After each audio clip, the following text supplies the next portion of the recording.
படம் வந்து ஏகப்பட்ட நிறைய படங்கள் குடும்ப படங்கள் எல்லாம் வந்துருக்கா. இது வந்து வித்தியாசமான குடும்ப பிரச்சனையில ஒரு வித்தியாசமா அவங்க காட்டிக்கிறாங்க. சண்டை போடுவாங்க, பிரிஞ்சு போவாங்க, இதுதான். ஆனா ஒன்னா சேர்ந்துருவாங்க, இதுதான் கதை.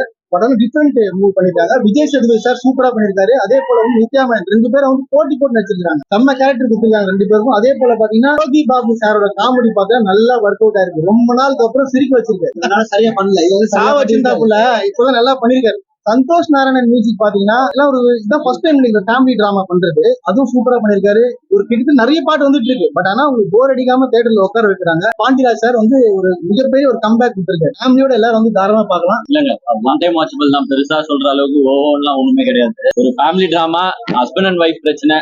இது வந்து ஒய்ஃப் அண்ட் ஹஸ்பண்ட் பிரச்சனை. ஏன்னா நம்ம நார்மலா வந்து பாத்தீங்கன்னா ஹஸ்பண்ட் தான் ரகடா இருப்பாரு. இங்க வந்து ஈக்குவலா பாத்தீங்கன்னா ஒய்ஃப் ரகடா இருக்கிறதுனால ஒரு டிஃபரெண்ட் ஸ்டோரி லைன்ல டிராவல் ஆகுது. பெருசா வந்து ஒரு த்ரில்லர் கிரைம் அப்படியே அப்படி எல்லாம் இருக்கானா ஒண்ணுமே கிடையாது. நார்மல் ஹஸ்பண்ட் அண்ட் ஒய்ஃப் பிரச்சனை. ஃபேமிலி என்ன மாதிரி ஃபேமிலி, ரெண்டுமே ரவுடி ஃபேமிலியா சாதாரண ஃபேமிலியா, எப்படி பிரிஞ்சு போறாங்க, திருப்பி எப்படி சேர்றாங்க அப்படின்றத வந்து பாண்டிராஜ் சார் பத்தி சொல்லவே தேவையில்ல. அவர் ஸ்கிரீன் பிளே வந்து எப்பவுமே வந்து பாத்தீங்கன்னா கொஞ்சம் பாஸா தான் இருக்கும். ஃபேமிலி ஓரியன்டா எடுத்துட்டு போயிருக்காரு. One time watchable. பெருசா இதுல பிளஸ் மைனஸ் சொல்லணுன்றதும் பெருசா ஒன்றும் கிடையாது. என்னடா சொல்லுறதுன்னே தெரியாத மாதிரி தான் ஆடியன்ஸை வெளியில அனுப்புறாங்க. நானே கூட என்னடா சொல்லுறதுன்னு தெரியாம தான் வந்திருக்கேன். அதே மாதிரி யோகி பாபு காமெடி ஏஸ்ல வந்து பாத்தீங்கன்னா போட்டு நம்மள சாவடிச்சிட்டாங்க.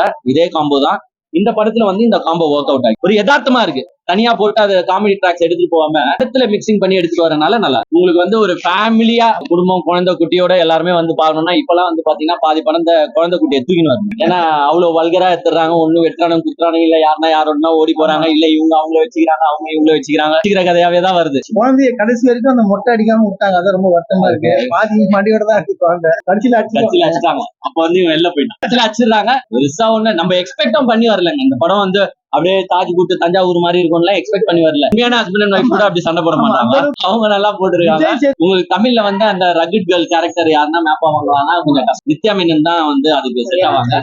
கரெக்டா அந்த காஸ்ட் வந்து கரெக்டா பிக்ஸ் பண்ணிருக்காங்க. விஜய் சேதுபதி நித்யா மேனன் காம்போ வந்து நல்லாவே ஒர்க் அவுட். வேற யாருன்னா பண்ணிருந்தா செட் ஆகும். குண்டா இருக்கிறாங்க அப்படிலாம் இல்ல, தெரியவே தெரியாது. அவங்க எல்லாம் பாடி ஷேவிங் குண்டாதான் இருக்கிறாங்க. இதுல வந்து நம்ம அவங்க குண்டா ஒல்லியாலாம் நம்ம உடம்பு $10 புரோட்டா சாப்பிட்டாங்க டெய்லி.